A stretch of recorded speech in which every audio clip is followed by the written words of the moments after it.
بڑھتا نہیں بلکہ کیا ہوتا ہے، اور بول تو صحیح، کیا ہوتا ہے؟ کم ہوتا ہے۔ یہ کس کا اعلان ہے؟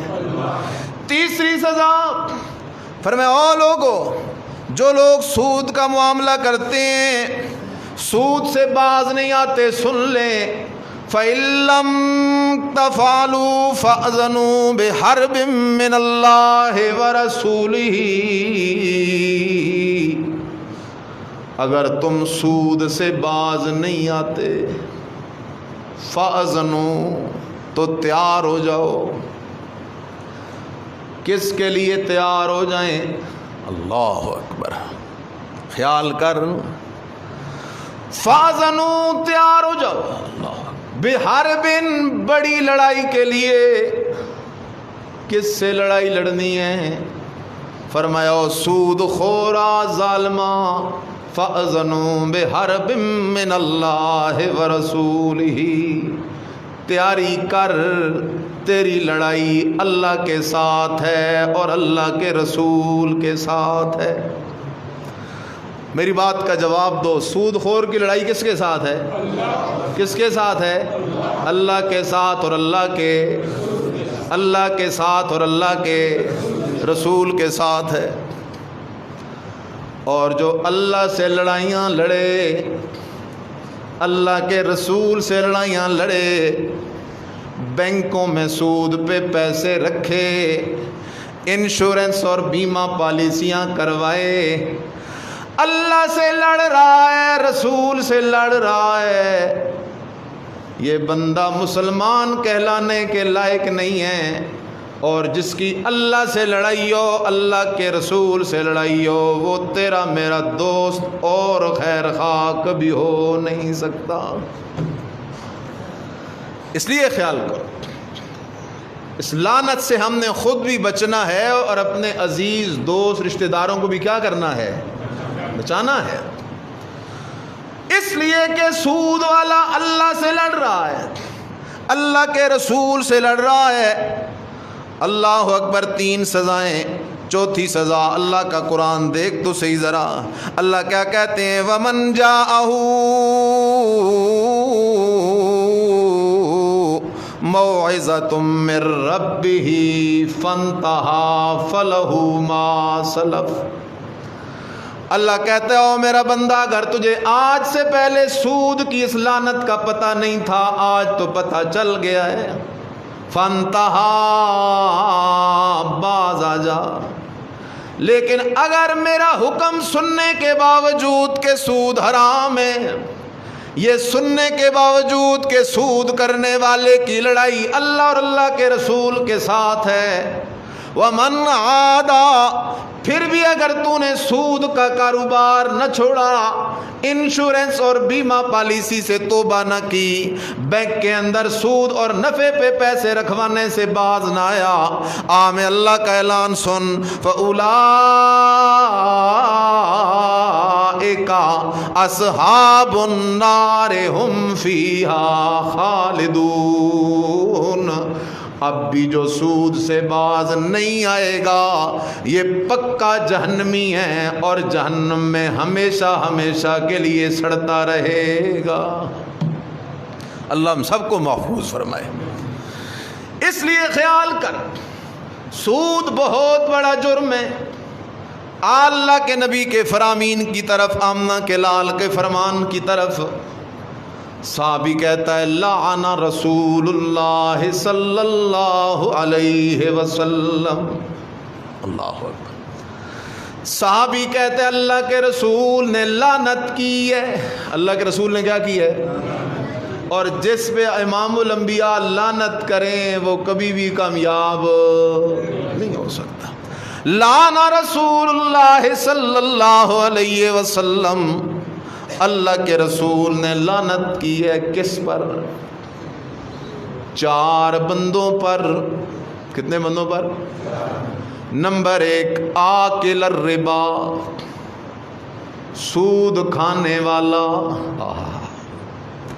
سود کھانے والے پہ لعنت کون کر رہا ہے؟ آمنہ کا لال۔ وَمُوكِلَهُ، سود کھلانے والا۔